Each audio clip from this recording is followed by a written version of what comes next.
My name is Kyle Cox, and I graduated from the Bush School of Government and Public Service in 2020 with a Master in Public Service and Administration. It is my honor to be here today to introduce our guests, John and Mark Cronin from John's Crazy Socks.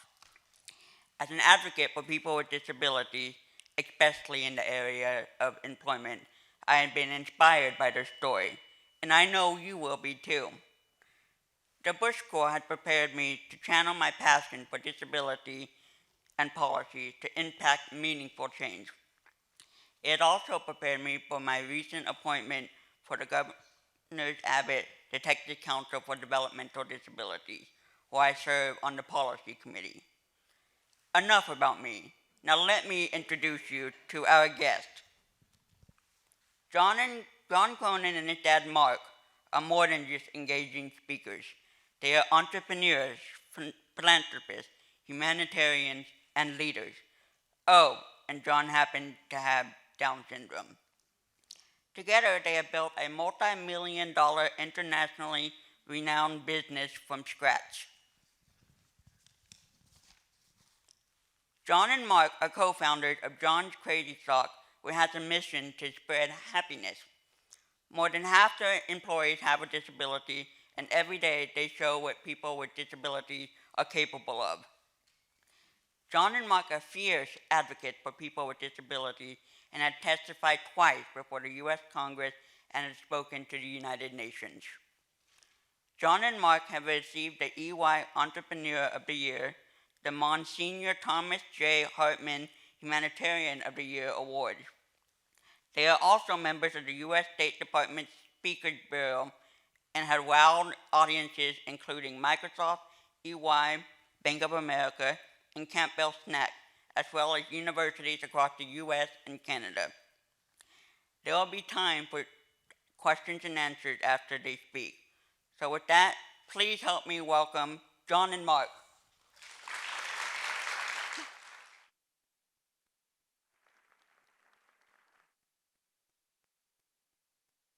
Much, Kyle. So, here's where I want to start. I want you to consider this baby. This is John on his first day of life. And John was born with Down syndrome. And what many of you looking in the audience, you'll be familiar with this, but here's how you get Down syndrome. All of us humans, we have 23 pairs of chromosomes. People with Down syndrome have a little bit extra. They have an extra 21st chromosome. And with Down syndrome, you get a number of, we'll call it features, that everybody with Down syndrome has. And then there's kind of a multiple choice list that some people get and others don't. Only you don't get to choose. When you're born with Down syndrome, you frequently face very significant health defects. So John here, on the third day of his life, he needed what was tantamount to intestinal bypass surgery. We did not know if he could survive the operation. We brought a Catholic priest into the hospital to baptize him.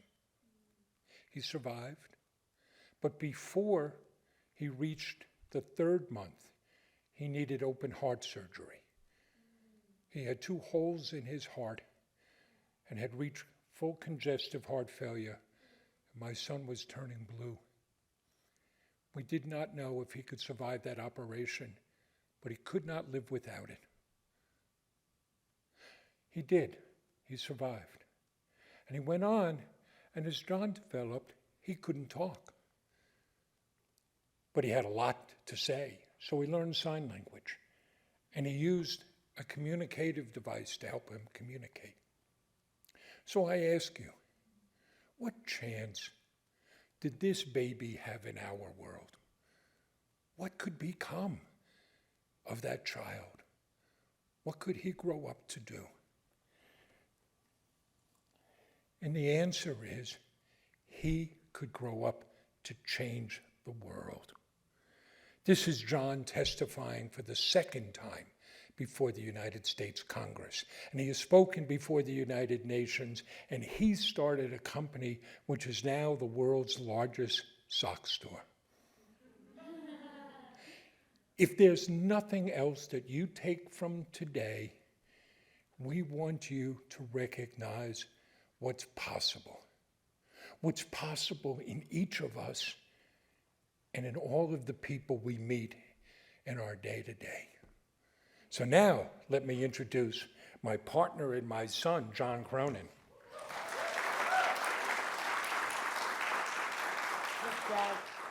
Good afternoon, Aggies land! Give him Aggies! All righty. So, let me make sure you understand who John is. You're an entrepreneur. Yes, I am. You are now a sock tycoon. Yes, I am. You're a public speaker, Yes, I am. a philanthropist. Yes, I am. You are an athlete. Yeah. You're a dancer.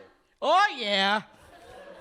I know you're a good friend, Yeah, I'm a really good fan. a good brother. I am. You have a girlfriend. That means you're a good boyfriend. Oh, I'm smooth. But in addition to that, John has Down syndrome. And notice, John is not defined by his Down syndrome. What do you say about Down syndrome? I say I have Down syndrome. Down syndrome never holds me back. No, it does not. So we thank you for having us here today. Thank you so much. I feel What the appreciated. Bush School is doing is vitally important in this world. It's the hope that the students show enrolling here, and then what they do when they leave here. And everything is possible. I can share that I went to the Bush School of the North, known as the Kennedy School of Government. And when I was there many years ago, I had no idea I would be selling socks. So we want to talk a little bit about how a young man who couldn't find work turned that into an opportunity, into a business. We want to talk about the social enterprise we've created and what a social enterprise is about. We'll share about creating a unified workplace where more than half of our colleagues have a differing ability. And then we'll talk about how John came to become sock buddies with former President Bush and why we're here. So let's get started. Let's do it. So our story starts in a small log cabin in the woods. Not really. Nope. It starts on suburban Long Island outside of New York City in a town called Huntington. And you got to go back to the fall of 2016. And where were you? I was at a Huntington High School. It's going to be my last school.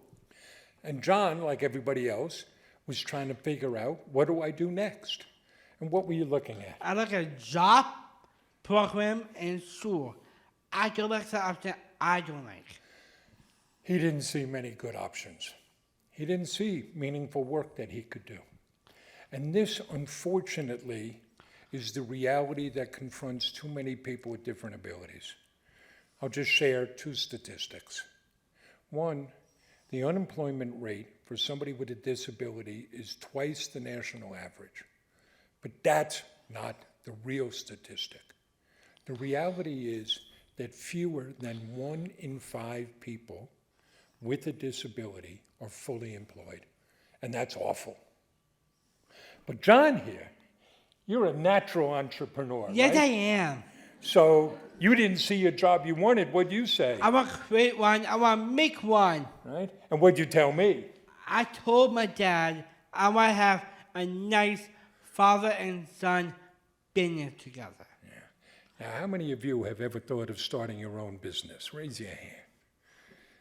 Okay, I see some hands up there. That's good. So, yeah, if you know any entrepreneurs, you know that entrepreneurs always have a lot of ideas. Not all of them are good ideas. So, what was one of your ideas for a business? A food truck. I got an idea from the movie Chef, Jon Favreau.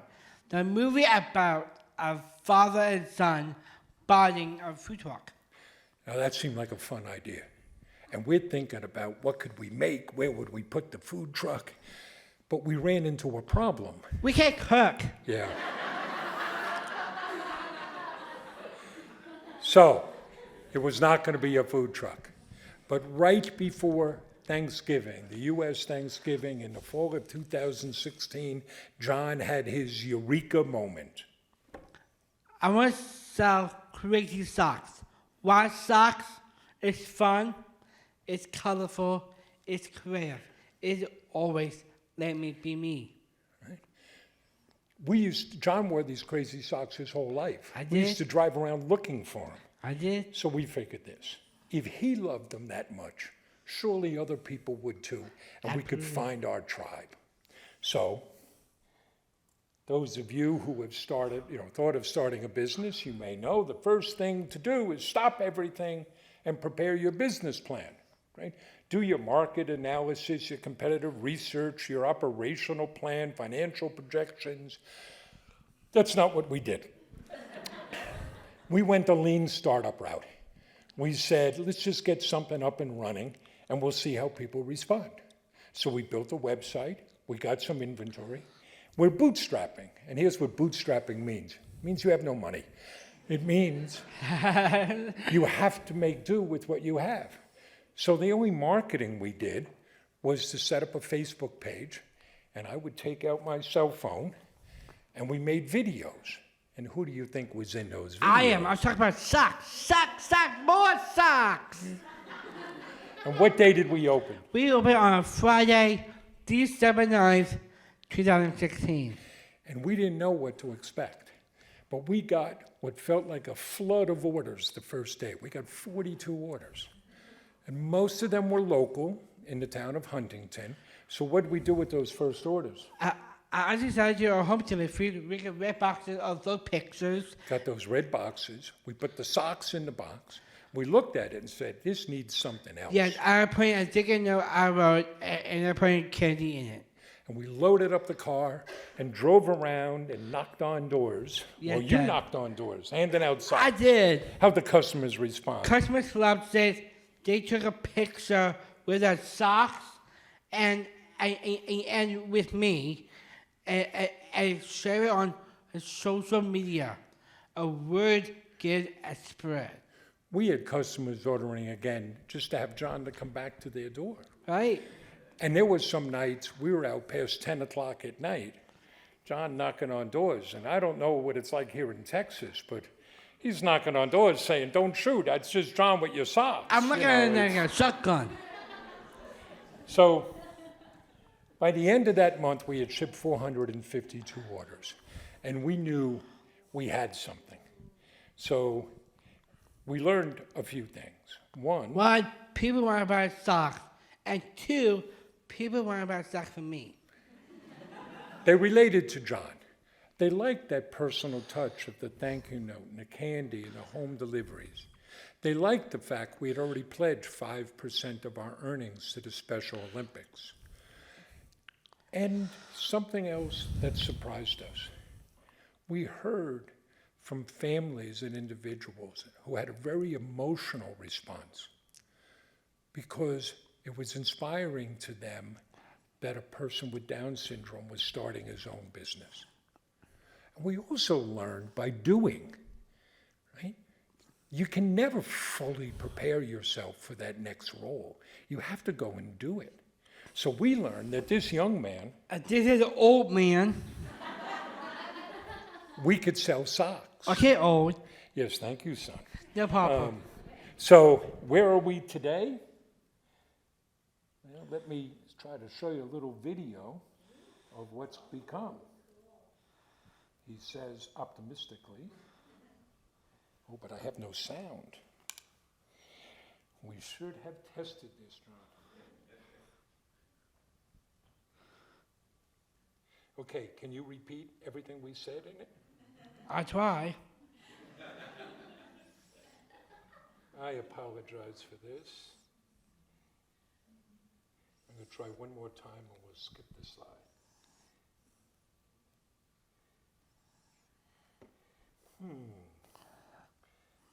Display settings. Oh, well, we're going to go on. Yeah, it's not playing on this either.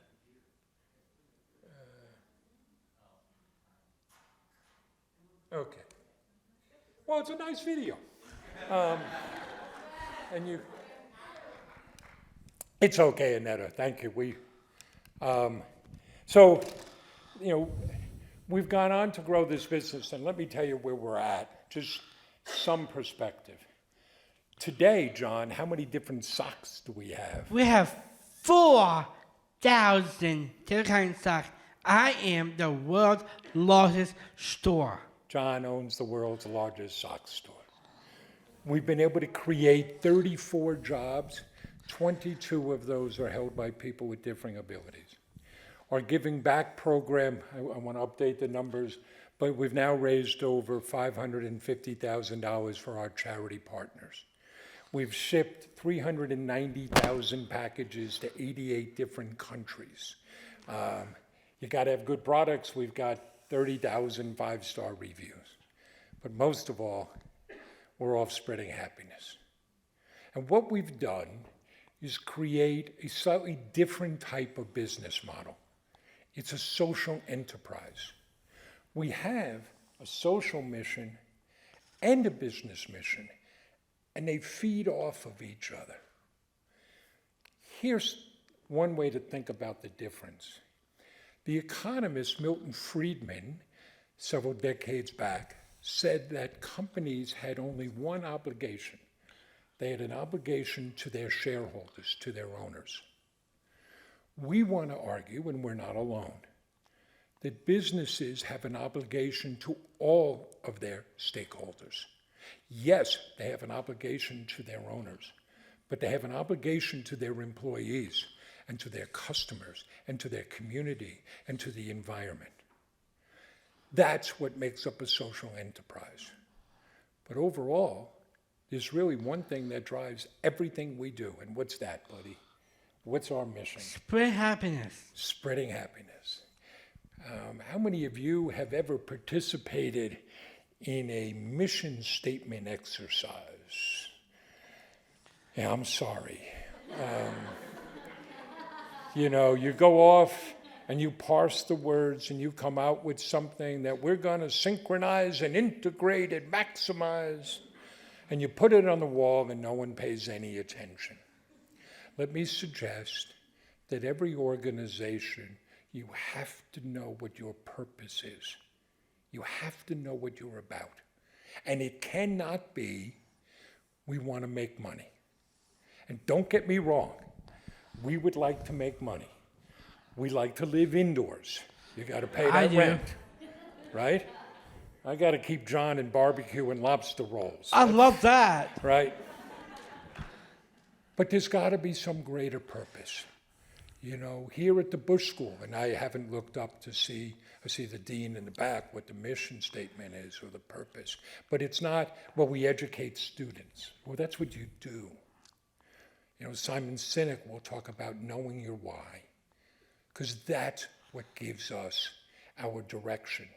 And when you get knocked upside down because something comes along like, say a pandemic, you need to know what your purpose is, so you're always moving in the direction of your North Star.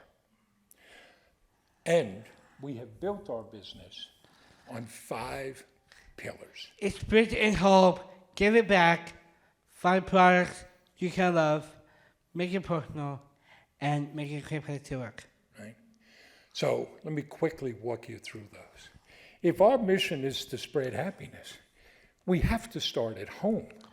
We have to make it a great place to work, where our colleagues are engaged, where our colleagues care about what they're doing. We have to give them a reason to make that so. Right? So our making a great place to work, offer people a mission worthy of their commitment. 2, make sure everybody knows why his or her job is important and matters, how their job connects to the mission. And I've spoken to some other business owners who say, you can't pay attention to everything. Some people, they just have jobs. And I'm like, wait a second. If somebody's job isn't important, why are you hiring them? Everybody has to know their job matters. 3, put people in a position to succeed. Don't ask people to do what they can't do. We don't ask John to do our finances. No. But there's nobody better at giving a tour than John. Right? And put people in a position to succeed. Give them what they need. If you talk about hiring people with different abilities, you'll hear a lot about accommodations. Look, we make accommodations for everybody. If one of our happiness packers needs a particular chair, get him the chair. If our webmaster needs a software tool to track traffic, get that tool. Now, we don't have endless resources. We can't afford everything. Put people in a position to succeed. And then 4, recognize what everybody does. I'm looking out there. I bet you work hard, Peg, at your job. And doesn't it feel good when somebody looks and says, I saw what you did? Just say thank you. Yes, we got to pay people. Everybody's got to make sure they're paid fairly. But just recognize what people do. And the last piece, stay the hell out of the way. Let people do their jobs. Right? So that's making a great place to work. The making it personal, that's infused in everything we do. Again, it's not something you just put on the wall and forget about. It affects all of our choices. So to this day, what goes in every package still? Every package get chicken, arrow, and candy.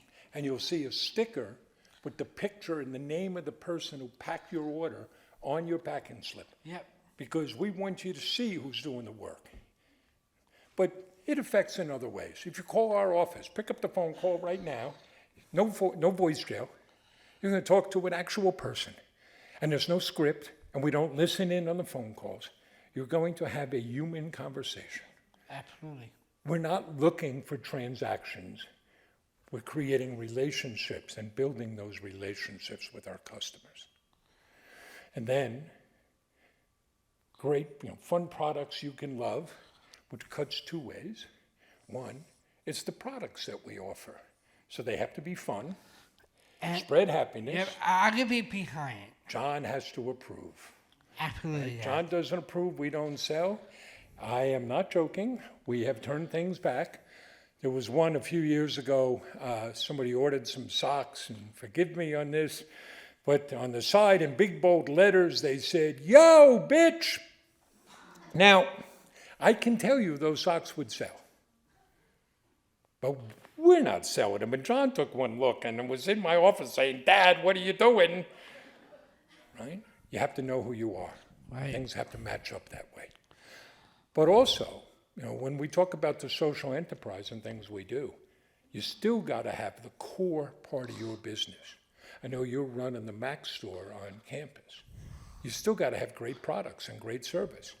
So for us, that means you got to have a great website. You got to have great selection. We got those 4,000 socks. You got to have great products. We got 30,000 5-star reviews. 96% of our reviews are 5-star reviews. You got to have great service. We do same-day shipping. An order comes in today. It is going out today. We do better shipping than Amazon. And Jeff Bezos, he's not putting a thank you note and candy in No, those I packages. do. And then there's giving back.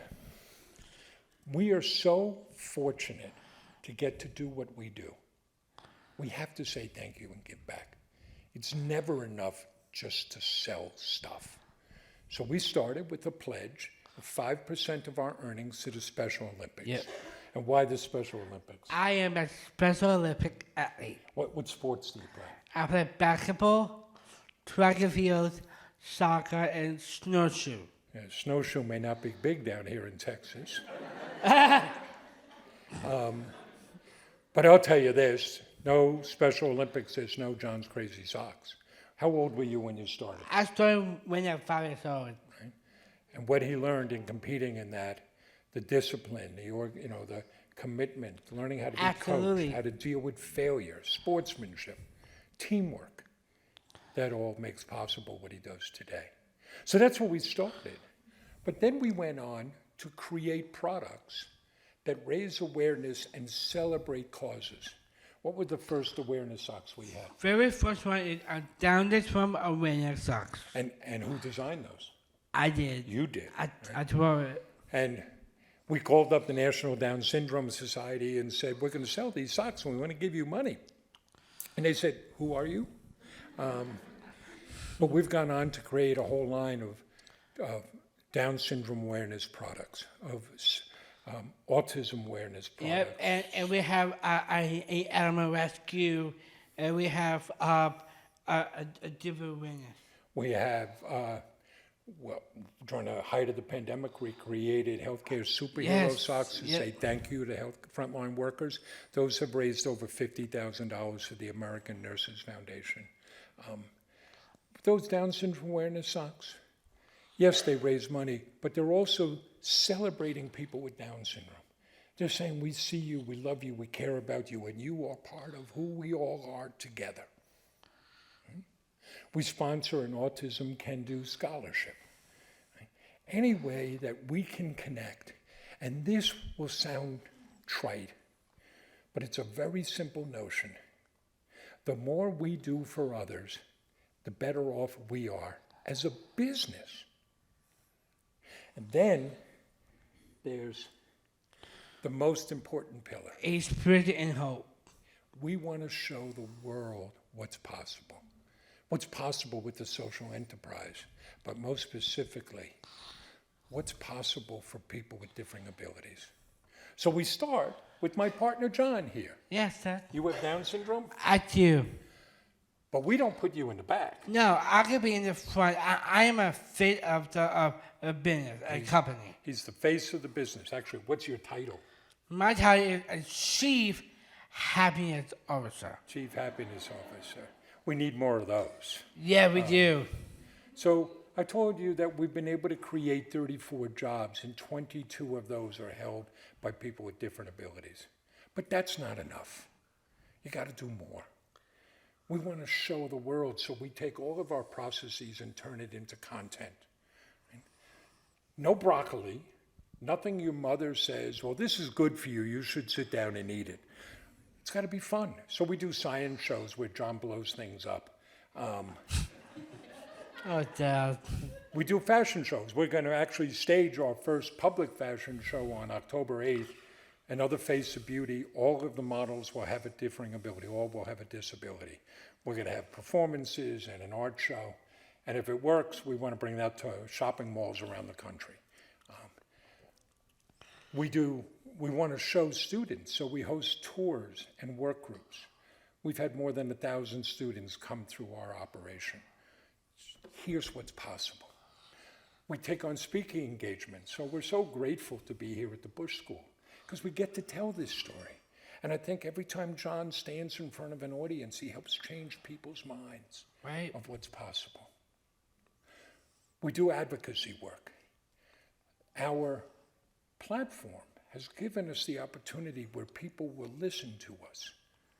And that creates an obligation that we have to make the most of that. Speak up for people who can't speak for themselves. So we've testified twice before Congress, never had to be subpoenaed. We've spoken at the United Nations. But I'll give you an anecdote. We were down on Capitol Hill one day, and a customer from Houston actually called the office and said, my mom works on Capitol Hill, and she's a big fan of John's, and she'd love to meet John. Do you think that's possible? And our colleague said, sure. Here's Mark's cell number. Just have your mom text her contact information. Well, who was mom? I'm Nancy Pelosi. Nancy Pelosi. So we're at a time in America where if we disagree with people, we frequently vilify them or we overly lionize them. Put your politics aside. Nancy Pelosi, among other things, is an Italian grandmother. So we go in to meet Miss Pelosi, and she takes out pictures of her and former President Bush and socks that she had given President Bush because John had somewhat famously become sock buddies with the former president. Yes. And this is warm and wonderful, and we take lots of photos, and it's all great. But you see, now we have this opportunity, and you have to make the most of it. So then it's, well, Ms. Pelosi, we do have to talk to you about repealing Section 14C of the Fair Labor Standards Act of 1938, which allows employers to pay upwards of 200,000 people in this country as little as 25 cents an hour simply because they have a disability. If we are given that opportunity, we have to use it. So that rolls up to give us John's Crazy Socks, this social enterprise with a mission to spread happiness. And what do you say are the keys to happiness? Is gratitude and to for others. Gratitude and do for others. And that drives everything we do, Absolutely does. right? And in doing this, we have created a unified workplace, a place where people with differing abilities work side by side, neurotypicals. It's very simple. We want to hire the best possible employees for our organization and what we can pay. If, as an employer, we were to artificially exclude any group of people, then we could not hire the best possible employees. So if an organization does not hire people with disabilities, that organization is failing. We will hire anybody that's able to do a great job for us, that fits our culture, our organization, has the right skills. What we do is focus on what somebody can do. We focus on their strengths, not their weaknesses. Here's a way to think about it. If I'm starting a basketball team today, I still probably want LeBron James on my team. I don't care what his SAT scores were. I don't care if he speaks French. I want to know, can he play hoops? That's the approach to take as a business. Now I'm going to go through a video we're not going to show you. What are the outcomes of this? It leads to better morale, better productivity, better retention, and it helps us recruit people. And one of the things that we'll repeat all the time, hiring people with differing abilities is not altruism. Oh, it will make you feel good. Oh, it is the right thing to do. But the reason businesses should do it is because it's good business. It's going to help them. That's the argument to make. And I can share these kind of global ideas, but let me just share two things that we get to see, some of the real benefits, because it always comes down to individuals. So I'll tell you about a visiting high school student. Yeah, Dad. Came in from Northport High School. And the next day, we got an email from the teacher saying that this student, who they were having difficulty reaching and didn't even want to go on a field trip for the tour, came in the next day and printed out a picture of him and John together and came up to the teacher and gave her the picture and said, "You see, I can do anything." That's what we want to share. And then there's Thomas. That's a picture of Thomas there. He's one of the pickers in our pick and pack warehouse. What do we call our pickers? Sock wranglers. Sock wranglers. So Thomas is one of our sock wranglers. Thomas's mother called us up in October of 2017 and said, "I hear you hire people like my son. You need to hire my son." And our colleague spoke to her and said, "Well, we don't have any openings, and when we do, we'll post it on our site, and he can apply for a job." She called every day because she's a mom. And I spoke to her and I said, "Tell me about Thomas." She said, "Well, Thomas is in a bad way. He's in his early 20s. He has autism. He's very depressed. We have difficulty getting him to come out of his room. He doesn't want to shower or shave. Can't get him to join any programs. And he hasn't spoken to his father in over 6 months." I think, great, sounds like a wonderful employee. And when we had an opening, Thomas came out, and to get a job, to get that sock wrangler job, you got to go through the training. We give you training, our current sock wranglers doing it. And then you have to pass the sock wrangler test. You have to pick 6 orders in 30 minutes or less. Show us you can do the job. Thomas passed that test as if he was put on this earth to be a sock wrangler. Today, Thomas drives an hour to work. At 6:30 in the morning, he is showered and shaved and waiting for his father to drive him that hour. And when he gets in, the young man who wouldn't look at you and wouldn't talk to anybody goes around and says good morning to everybody. And he is a great sock wrangler. I want you to notice, we did nothing. We have no special programs, we have no special training, we have no government support. All we did was give Thomas the opportunity to earn a job. And it became transformative for that young man. That's what we want to share. We want people, we want individuals to know that. We want individuals to know, keep going, there is a place for you.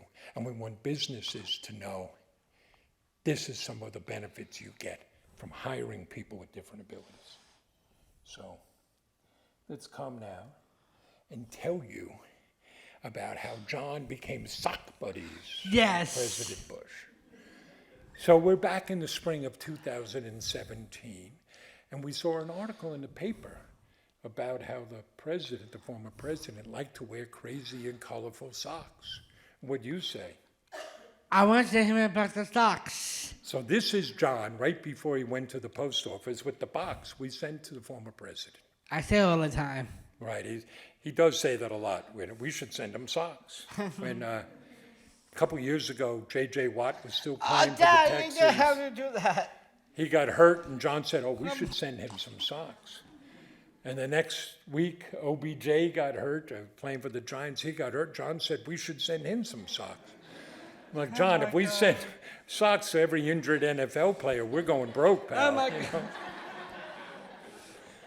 So we send these socks to the president, and you never know. Well, sometime later, we got a call from his office saying the president loved those socks and he wants more. He wants to buy some more. It was good that he wanted to buy them. Right. And then he sent John some socks.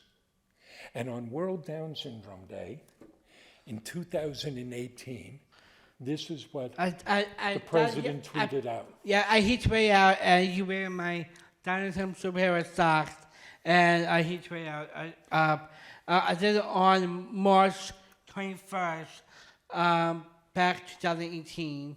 That March 21st, that day is 3/21. That month is a World Down Syndrome Day. He wore the sock and it's way out. That's John's Down syndrome superhero socks. You say those are your favorites, right? I said my favorites. You designed them, and if you look closely, you might recognize the face on the Oh yeah, socks. just me and superhero. I'm a superhero. And then, Yeah, Dad. when Mrs. Bush passed away, the president's office called and said the president and the family would like to wear socks to honor Mrs. Bush's commitment to literacy. So we sent a box of socks, overnighted them down. We didn't know what to expect. Well, the day of her funeral, the only communication the president had with the outside world was to send out a tweet of him wearing these socks and talking about his wife's commitment to literacy.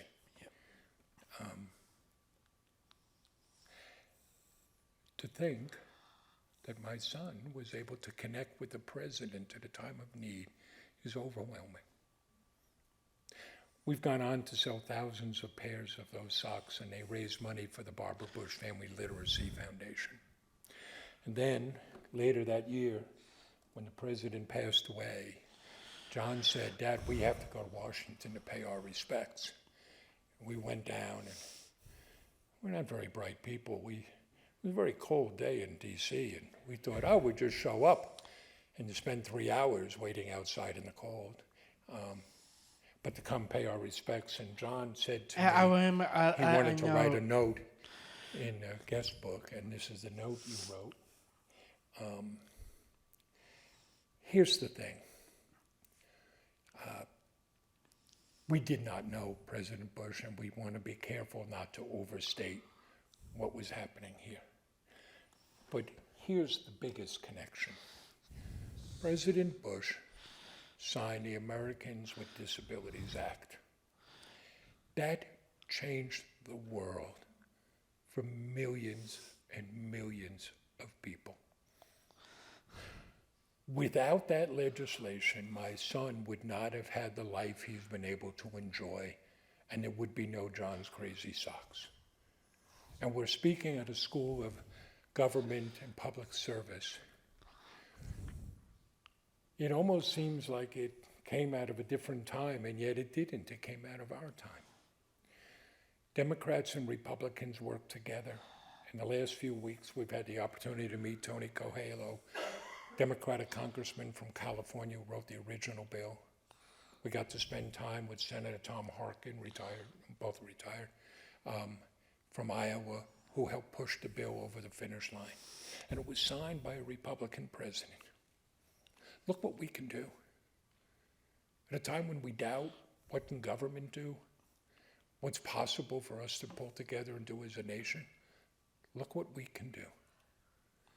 And we are so grateful for what President Bush did for America and for my son. Pretty cool, huh, buddy? Yeah, Dad. So, what does this mean? Well, the world of work is changing. Here's a big picture view we have. We've made great strides in the medical arena. We told you about some of what John overcame. That heart operation he had, 5 years earlier, they weren't doing it. So we've made sure people are healthy. We've done a great job with education through high school, and there are programs like the Achieve program here at Texas A&M that are extending that into college, which is so wonderful. So we've made sure people are healthy, and we've made sure that they're educated. And then, nothing. And the next frontier for us is this triumvirate of jobs, housing, and community, so that people like John and like some of you in the audience can live a full life. And we need it. The rest of us need it. We're not doing anybody a favor. And what do we face? Well, on the one hand, we know employers need good workers. There is a growing labor shortage. I don't know what it's like here in College Station, but I know in Houston and I know in New York, we were in North Dakota last week in Fargo, they can't find enough workers. And yet we have this vast untapped pool of labor that, as you say, are ready. Ready, willing, and able to work. Right? We have to tap into that. That's a great national resource. And you'll hear people talk about adaptations. I'll tell you, we've appeared on a panel with a Fortune 100 company, and I am so sick and tired of listening to them talk about, oh, we've committed resources, we've gotten our HR department to do this and our employee department to do that, and they have hired exactly one summer intern. We're a couple knuckleheads selling socks, and we've been able to hire 22 people. Come on now. If we can do this, larger organizations with resources can do it too. Right? And here's what you're going to get out of it. You're going to get a competitive advantage. So last holiday season, at least up in New York, there were businesses not able to hire enough people. They lost business. Our business flourishes. We do 40% of our sales in November and December. Please buy socks in the summer. But we had no shortage of great workers because we tap into this pool. You may have heard of this small company out of Redmond, Washington called Microsoft. They're in fierce competition to hire people with to hire technical workers. And they asked themselves, how come we don't hire anybody with autism, since so many people with autism are great technicians? They realized that was their problem, because they couldn't get past the interview. Maybe they didn't look you in the eye or give you a firm handshake. So Microsoft changed their hiring process. Guess what? They now hire people in droves. And it gives them a competitive advantage. It's not because they're nice guys. It's because it's good business. We'll share with you if you're interested. We've done a TEDx talk on this theme, that hiring people with differing abilities is not altruism. It is good business. You can grab that QR code and you can go and check out that video, right, buddy? Yeah, Dad. You like doing TEDx talks? I love TEDx. Yeah, well, you're a bit of a ham. A piece of ham. Yes. So we also want to share about a program that we're starting called JCS Champions. We want to give people the same opportunity that John had. And one of the options for people is entrepreneurism. So JCS Champions, the idea is to put people with differing abilities into their own business by giving them a business in a box. It'll be a micro business. But what they'll be able to do, we'll give them socks and selling stands and marketing materials and training. They'll be able to go to farmers markets or craft fairs or maybe a store in town and set up a stand and sell socks. Not a franchise, not our business, it'll be their business. But it'll give somebody an opportunity to have something meaningful to do.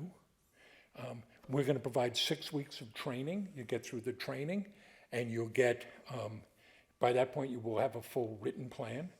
Then we're going to send you the selling stands and the inventory and the signage, and you'll be able to go forward with your own business. We're going to start with 5. We're enrolling now. We're taking applications now if you're interested. We're going to start with 5 businesses. I think the technical term, you'll be our guinea pigs. We'll see love what guinea pigs. we'll see what we're doing wrong. But over 5 years, we're going to create 1,000 businesses across this country. It's what I think former President Bush would have called 1,000 points of light. We want to give people that opportunity. We want to show the world, look what people can do. Look what each of us can do. And look what the people we meet every day can do. Where's this all leading? A better world awaits. How old are you, buddy? I'm 26, Dad. You're leading a pretty good life, huh? I do. I have a better life like this. Right? But somebody born today with Down syndrome will face an even better world. We're moving to a point where it's more than just awareness, but moving towards acceptance. And we want to move so the achievements of people with differing abilities are no longer remarkable. If you go into a Starbucks today and you see somebody working there with Down syndrome, you are going to remark on it. You're going to come and tell somebody, that's remarkable. We want to get to the point where you don't, where it becomes so natural that this is just what happens. And all of us, we invite you, come and join us. I mean, look at us. We're a couple of knuckleheads selling socks. And all we want to do, is change the world. and why not? Why not? Look what we can do. And you, pal, you got some advice for people? I do. My advice, follow your heart. Follow your dreams. Work hard so you can do. Show what you can do.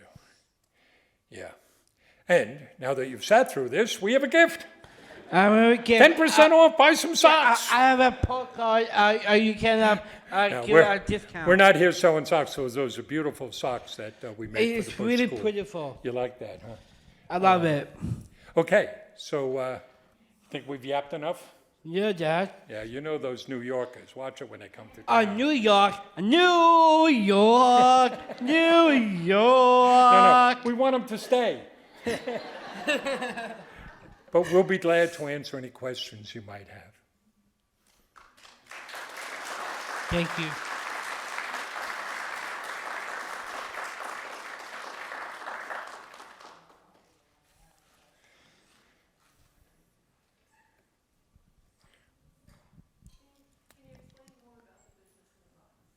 The business in a box, sure. Let's maybe I'll walk through it. So the first thing is understanding that it's a real business. It's not play. But here's the process. You can go online now and learn about it. If you go to our website, what's our website? JohnsCrazySocks.com. And at the bottom, you'll see a link for JCS Champions. There's information there about it. But the idea is you'll apply. We are looking for people that will succeed. So it's really, we're going to try to figure out how do you judge grit. And we're not expecting individuals to do it by themselves. So part of the application is telling us who's going to support you with this, and we'll do an interview process. It can't just be a job coach that's been hired, because that person may leave or go away. So it's more likely going to be families or a more stable relationship. Accepted into the program, there'll be a 6-week training program. So each week there'll be short videos to watch, and at the end of the week, there'll be a live session that we'll go over that material and answer questions. At the end of that 6 weeks, through that process, you're going to prepare a detailed plan of what you're going to do, where you're going to sell, how often, what you're going to do. Then we're going to send you a big package. It may not be one box, it may be multiple boxes. But we're going to give you more than $1,000 worth of inventory. We're going to give you selling stands so you can go and set this up. We're going to give you signage. So you're going to sell John's Crazy Socks. But that's not the name of the business. The business may be, I don't know, Billy Bob's, wonderful place. You can sell other things if you want. You're not limited just to us. Or you can just sell the socks. You're going to pick where you're going to sell. There'll be ongoing support. There'll be an online forum a private online forum where you can exchange information with other participants. There'll be regular Zoom meetings where you'll be able to get questions answered and one-on-one follow-up. We want to be able to see you succeed. But it'll be your business. And when I talk about grit, we want to both excite people and scare people. We want people to get excited by the possibilities, but we also want them to understand this is a real business. So maybe you decide, I want to go sell at this farmer's market, and the first time you go out, you sell 2 pairs of socks. Well, you can't quit. You got to figure out, what do I have to do to sell more? Or maybe that's not a good place for me to go. I got to go someplace else. Does that make sense? Did I answer your question? We'd love it if somebody from here wanted to do that. Other questions? So, for questions, we're actually going to ask everyone to go down and let Kyle give them the microphone so everyone can hear. Okay. You're going to have to stand up and use the mic.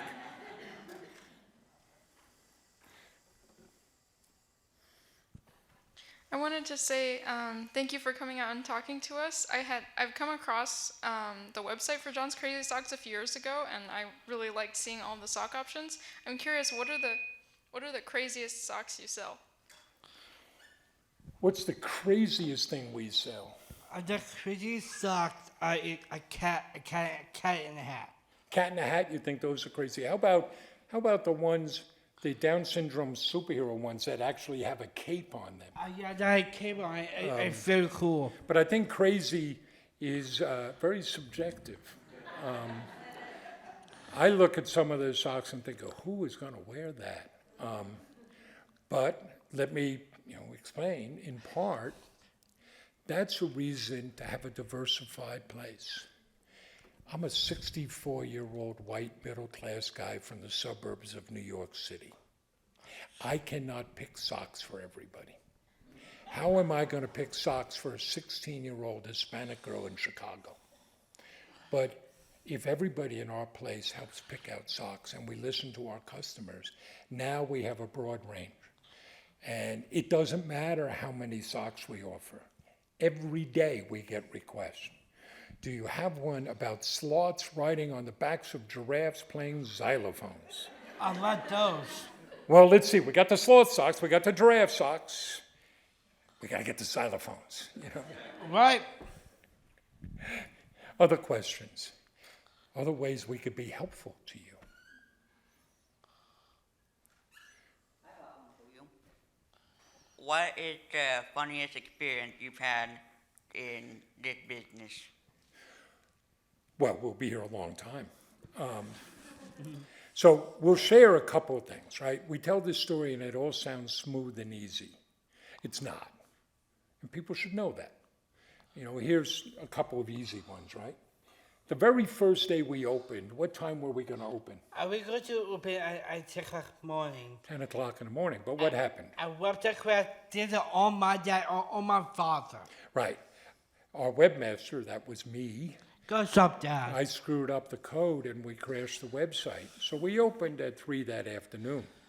Well, here's another one. When we started, we told you we put candy in every package. So when we first started, we got bags of Hershey's Kisses and poured them in. Everybody loved it. It was great until I tell we got an email from the woman down south, and I had to think that. right? You can't be sending chocolate to Florida in the summer, right? But your John got up here today and greeted you with, you know, good afternoon, Aggies, right? Yes, good afternoon, Yankees. So I'll tell you an incident, Kyle. We were speaking at a conference of accountants. Oh, jeez. We're speaking at a conference of accountants, and there were like 500 of these accountants in a room, and they had us coming on at 8 in the morning. We were talking about energy levels. Are you a morning person? No, I'm not. I'm not a morning person. So we get there early and we sit down, and John immediately goes to sleep. And I had told him, I said, now listen, these people, these 500 accountants, have to be in their seats if they want to get their continuing education. So they may not want to be here. And John has no caricature biases against accountants, thinking that maybe they're not the most exciting group in the world. So I tell him, you got to be real lively. So he bounds up on the stage, gets up there, and you gave it the good morning, accountants. The whole place lit up. It was all great. A couple months later, we're going to appear on WPIX 11, a TV station in New York City, on their morning show at 7 a.m. So we get there. We stayed the night before. We get there, and I tell John, I say, hey, remember that time we spoke to the accountants? You got to do the same thing. We're going to wake up New York City. So Dan Manarino, the host, and he's been very good to us, has had us on a number of times. He welcomes us. We sit down on a couch, and he says, so, John, you got anything to say? Now, John here is a professional. He looks right in the camera, says, yes, I do. Good morning, accountants. Really? You haven't put it up? It's a good story. We have lots of things, we have lots of foibles. But listen, you know, that's part of what we want to share with people, particularly when we speak to students, and we speak to entrepreneurial students at colleges and universities, as well as programs like Achieve. I don't care how hard you work. I don't care how much planning you do. Some things will go wrong. You may not. I failed to check the sound on the videos here, right? The question is then, what do you do? And it turns out you can't cry. I mean, you can, but it's not going to do anything.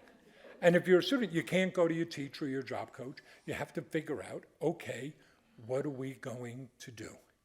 How are we going to make this work? You know, JCS Champions had some of the grit we want to see. Is how do you do that? Right? I can tell you, by the end of 2019, we were virtually bankrupt. I was borrowing money from people, now they call themselves cash advance places. In an earlier day, they called themselves loan sharks. And, you know, and the people that were saying, oh, we want to invest in you, they wanted to buy the brand name and shut us down. Right there, you're going to face tough times. I don't care what you do. You know, we're standing here with, you know, in a school, in a library, you know, honoring President Bush. Well, what highs he achieved. But boy, there were some lows. Right, there were some awful things. Okay, now what? Now what do you do? But here's the strength that many of you I can relate to in the audience. was at a Special Olympic soccer practice. Yes, Was talking to another parent, and she was asking about how we dealt with the pandemic. We got to talking, and then she said, well, you know, if you think about it, families that have a child with a disability, they're always adapting. So after a while, you say, a pandemic, that's all you got, right? Because we're always figuring things out. I bet you are all the time, Kyle, right? And look at the strength. Look at what people can do. Other questions?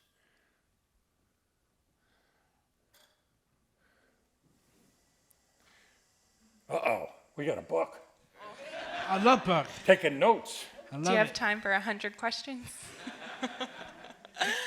Well, the need is great, right? And I guess my question is just with the wide range of abilities, personalities, interests, productivity, skill set, we all kind of have to stay in our lanes, right? So how do you guys go about assessing who's a great fit for you guys and what lanes to clearly stay in for the health of the organization? So that's always a challenge. Yeah. You know, we're hiring now. I'm blaming John for this. Christy, who's been with us a long time and manages our social media and our push marketing, our email and text messaging, is leaving because she's going to become a special ed teacher. She said she was inspired by John, so I'm blaming John that we're losing somebody who's been with us several years. I know. So how do you do this? Every organization faces this challenge. It's you got to have the skills to do the job, right? You don't have to have the best skills. You got to have sufficient skills. If that's something that you can measure, we can measure with our sock wranglers. Go ahead and measure it. But I can tell you, having hired hundreds of people across my career, it's the fit that matters. It's the culture. Is this organization right for somebody?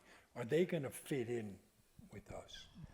And, you know, we could talk about the questions to ask. I can tell you, I can share what we do. When we go to hire, we don't start the day we have an opening.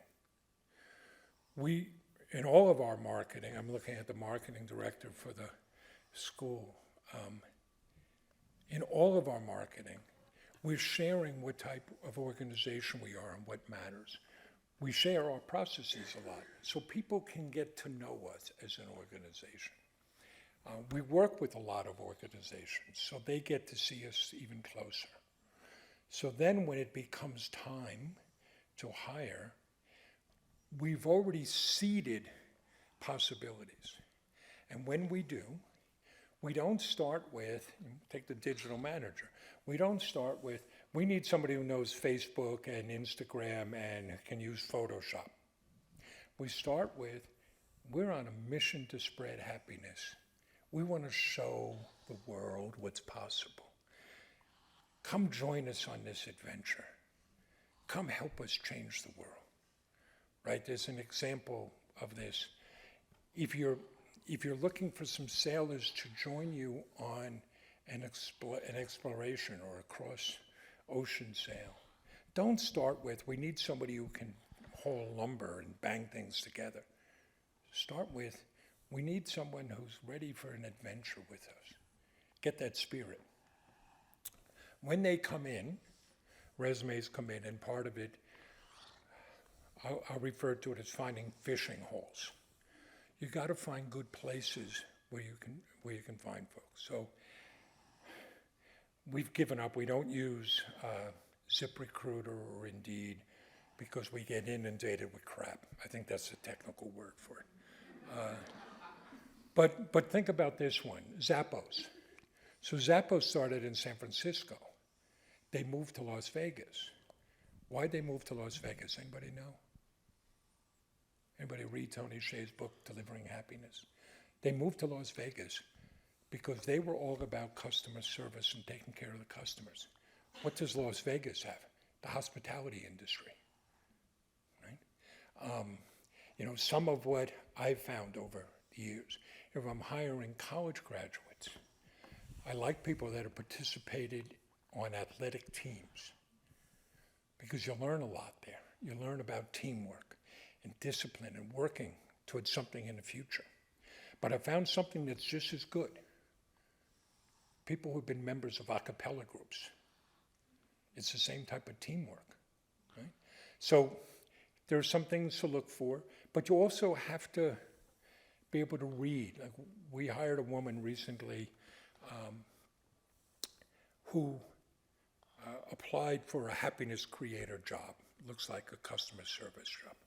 And she was not in the initial pile of resumes to review, but I had glanced through the others, and I pulled her out and I said, how come we're not talking to this woman? And the response was, well, she doesn't have any specific experience. I said, yes, she does. Look at the experience she has. And she happens to be a black woman in her late 50s. So here's something to recognize, right, when you're looking to hire diversity. It's quite possible that throughout her career, she's been undervalued and underplaced. So you have to be able to read that. We put her in the pile where we wanted to continue and interview her, and we wound up hiring her because she was the best candidate. So that's one thing. Another thing we do is we have people go through multiple phases. I do the screening interviews because it really matters. That's an important part of my job as the head of the organization. But then they come in and multiple people will talk to them because we want them to understand our organization and how we function. And I want as many eyes as possible on the candidates. So that some people weed themselves out and say, well, what the hell, I don't want to do that. Or I don't want to go through that interview process. And that's okay. And everybody has a say in it. And at the end of the day, you hope you're going to be right. So that's a long-winded answer. It's very difficult, though, right?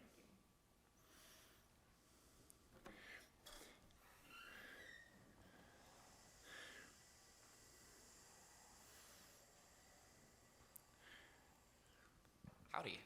I was interested in learning more about your experience from transitioning from your business to public speaking and kind of what led to that and some of your experiences speaking in front of other organizations and groups in the UN and all that jazz.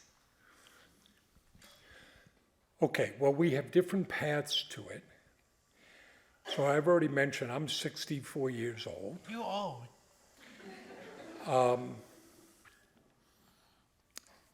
When I first got in front of an organization, I was the student council president in my high school.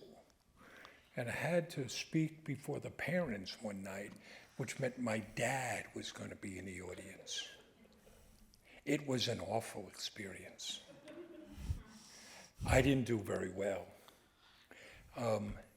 When I was in grad school at the Bush School of the North, it's the mid-'80s, and there was a proposal then to eliminate all student loans. So we organized a campaign to fight that. So we did a letter writing campaign. We did a press event with then Senator John Kerry from Massachusetts. One of those things where we dumped all the letters on a table, got nice graphics. And we had a rally in the Boston Common. And I spoke, and there was a podium. And part of me, I have always wanted to be a fiery Baptist preacher. I had a rolled up newspaper, and I'm going on. Meanwhile, I am so nervous that my right leg is shaking uncontrollably to the point where there was a guy behind me who barely knew me who got up to grab me because he had no idea how I was still standing. I share that with you because I don't think it happens overnight. I did have an experience in grad school where, pre-internet, pre-digital, but they videotaped us giving presentations. That was incredibly helpful to see little tics and things. But I'll jump ahead to something both John and I share. Now, John, you've always been willing to get up in front of groups. I did. Right? And I'll tell you an anecdote about that. But John is always coming up the learning curve. I do it all the time. I learn all the time. And He's paying attention to what works and what doesn't work. I can tell you, you might be able to tell from our presentation, when he finds a line that works, boy, he's gonna hit that line forever, right? Oh, yes. But what's he doing? It's Malcolm Gladwell has spoken about this, but others have this kind of science of success. They talk about the 10,000-hour rule. But you have to pay attention to what you're doing. So if you want to be a good public speaker, it's watching what others do, steal all the time, steal every good idea you can. Right? I'm a big Bob Dylan fan, a big Shakespeare fan. The two of them stole all the time. When you see something that somebody else does, if it's going to work for you, it's got to work for you. Take that. Every time you do something, you've got to be asking, did I achieve what I wanted to do? What else could I do better? It's got to be that focused practice. I mean, here's kind of an analogy. I could take 100 golf balls out to a range and go hit them. And I get finished and I say, oh, I hit 100 golf balls. Tiger Woods takes 100 golf balls out and he puts them 65 yards from the green, and he only counts when he gets within 2 feet of the pin.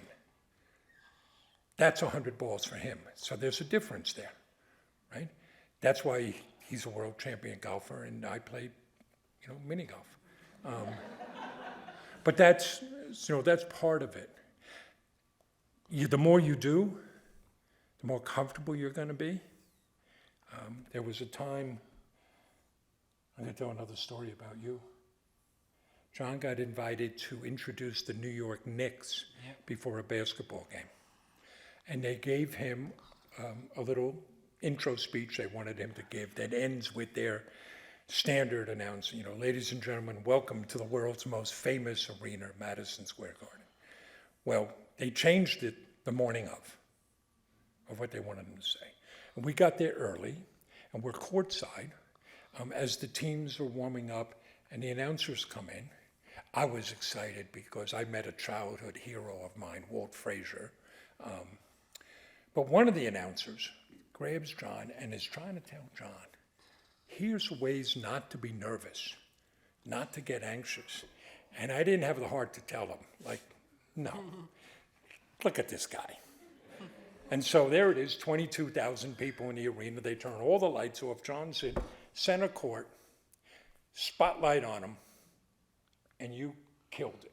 I did. You did, right? He messed up on some words. You wouldn't know it because you just kept going. That's one of the things you learn. If you mess up and you stop and go back, all you're doing is shining a light on it. But if you just keep going, nobody knows.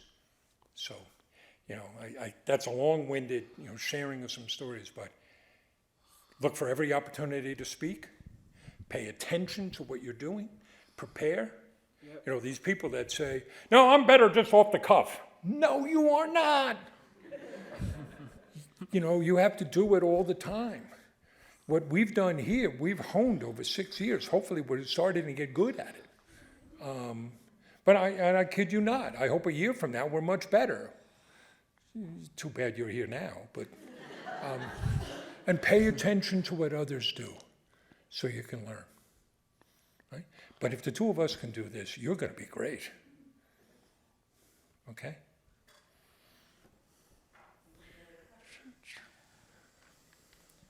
I think we may be running over time. I don't mind. But if you got to leave, you're not going to hurt our feelings if you walk out on us. I'm looking at the man in the back who controls the facility. We're okay? Yeah. I'm curious about your design process with the socks and then production, how all of that works.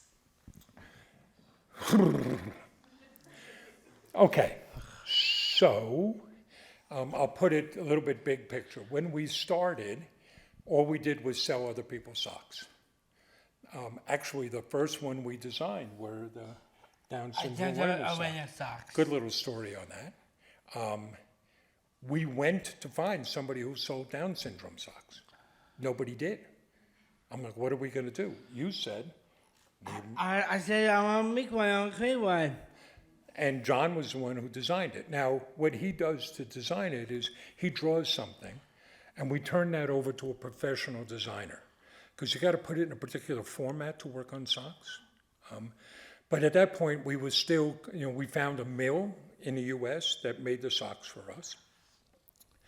In the beginning of 2020, as we grew, we signed a strategic partnership with a third-generation family business that manufactures socks, and they make them for department stores and brand names. They've been around for 60 years. They have a design department, so the ideas for socks come from all over, and we'll feed ideas into them. So we made 3 different socks here for the Bush School. That's custom socks. But they gave us ideas of this is what we wanted, gave us colors. We took that, fed that into our designers. They worked up with some designs. We came back, right? We decided the other day, losing track of the days, Tuesday, we're going to make an adoption awareness sock. So we asked through our social media. We said to our customers in our community, hey, this is something we want to do. Do people have colors or ideas of what that could look like? And we spoke to some groups, and we got some images and ideas, and we fed that into our designers. So that's how we work up the design. So it comes from all different places. We'll come up with an idea of, oh, we want to make a taco sock. Okay, well, there are some taco socks out there. How can we do this that's different, that's better? Manufacturing is a bugaboo, and it's challenging. We contract with others, and now it's our partner arranged for the production. When we started, I only wanted to have socks made in the US. That's incredibly hard. The knitting trades left the US decades ago. It's not just a cost issue. It's a quality issue and a capacity issue. Much of the technology here did not keep pace with the rest of the world. And you could find a factory in North Carolina that might be able to make something, but it's a solo factory. I remember talking to one, it was run by an 86-year-old guy.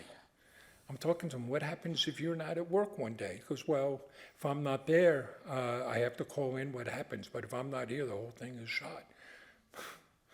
I'm like, okay, well, I need your physical before I can contract with you. I mean, Whereas in China, you go to a city and you walk up and down the streets and every place is making socks. So that's a challenge, but you may have heard about the supply chain issues. That's very real. Here's one that has been material for our business. We're entering the wholesale channel.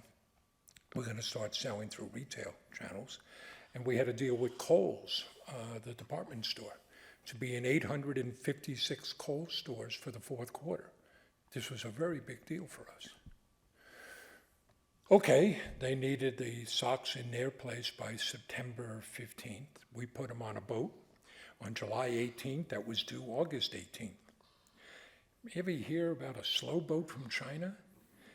This is literally a slow boat from China. It has not arrived yet. We're not going to be in Kohl's in the fourth quarter.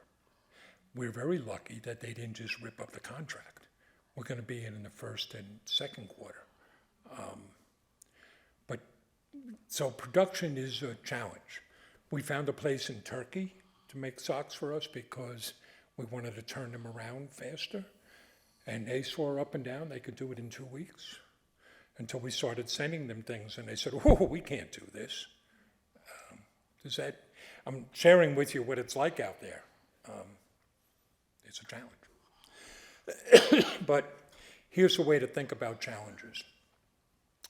If we find a way to make that work, it gives us a competitive advantage. And it weeds out others. So, other questions? We could dive into the socks. We're looking, there are 2 basic ways to make patterned socks. Knit socks, where you literally knit the design into the sock. And to do that, you have to dye the yarns. You have to then put them on very expensive machinery that requires a high level of skill to work and knits them, and then you put them through a finishing process.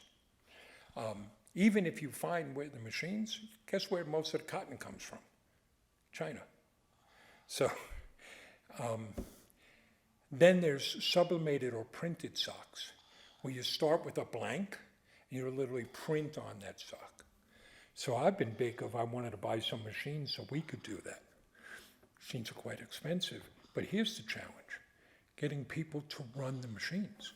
So we know of a business in Florida that bought some. They literally imported families from China to come and run them. Welcome to the USA.